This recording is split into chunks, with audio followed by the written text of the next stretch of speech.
Hello everyone! Kumusta kayong lahat dyan guys? So for today's video is ito sa pinaka-achievement po namin, tapos pinaghirapan po talaga namin, at ngayon na nakaipon na ako guys, kitang-kita nyo naman yung caption, at mabibili na po namin yung pinaka-pangarap din po namin na bagay para makatulong po sa family ko. At ngayon ay kasama ko po si Kuya para pumunta sa Tacloban para ibili yung pangarap din po ni Father na magkaroon kami nito. Kaya paki-follow din po natin si Kuya sa kanyang official Facebook account, that's Mateo Gomata.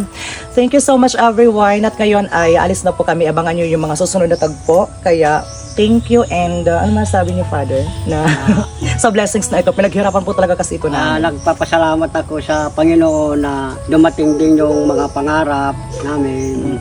Salamat sa inyong lahat. Thank you sa inyong lahat guys. Kaya kung meron tayong mga gustong bilhin, kailangan po talaga muna natin siyang pag-ipunan para at least hindi tayo mahirapan in the near future. So once again, tara na! Go! Wow! Ayan everyone, so on the way na po kami ngayon papuntang Tacloban City. Mabuti na lang at may bumaba kaya nakaupo na din si Kuya. Thank you! And finally, nakarating na po kami sa Tacloban City. Ngayon ay sumakay kami ng tricycle papunta sa Honda. Pero pagdating po namin doon, sarado guys, grabe. Kaya kumain na lang po muna kami ni Kuya sa pananghalian. At saka dito nga po pala kami sa McDonald's. Thank you Lord! Kaya kinabukasan na lang din po kami bumalik para sigurado na open na po yung Honda. At narito na nga po pala kami.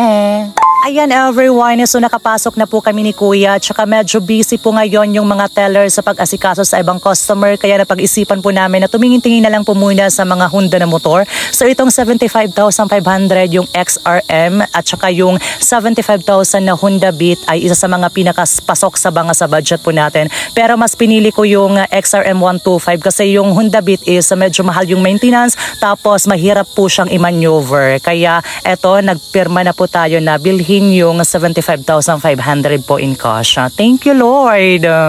Grabe guys, until now hindi pa rin nagsisingkin sa akin na mabibili ko yung isa sa mga pinaka-inner child na pangarap ko, yung magkaroon ng sariling motor, especially kapag kailangan po talaga namin na makapunta ng bayan ng pangmadalian. At saka isa to sa mga pangarap din po ni Father para sa family ko. Kaya maraming salamat, napakalaking tulong po kasi ito para sa pang-araw-araw po namin na transportasyon at saka sa pang-araw-araw po na pangailangan namin guys. Kaya maraming salamat po talaga sa inyong lahat. Kasi kung hindi po dahil sa inyo, wala ako ngayon nito. Kayo po talaga yung isa sa mga pinakalabas na nangyari sa buhay po namin. Thank you talaga. Yes! Ayan everyone, so ngayon ay bayaran na po natin yung motor ng cash para wala na po tayong problema in the near future. Diba? Kapag pinanganak kang mahirap, tapos dumating yung time na nabibili mo na yung mga bagay na akala mo dati para lang sa mayaman.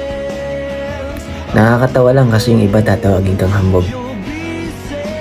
Pero you're just healing your inner child. Walang masama doon, walang mali doon.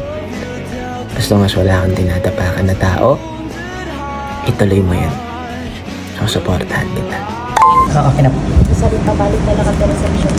Salamat. Thank you so much. Ano nga natin mo free, ay natin, free helmet, tapos nasa makuha na lang yung mga subayan ko na lang kaya na mo free na helmet. Hindi na lang po, sir, dinaran mo yung tapos sa pera.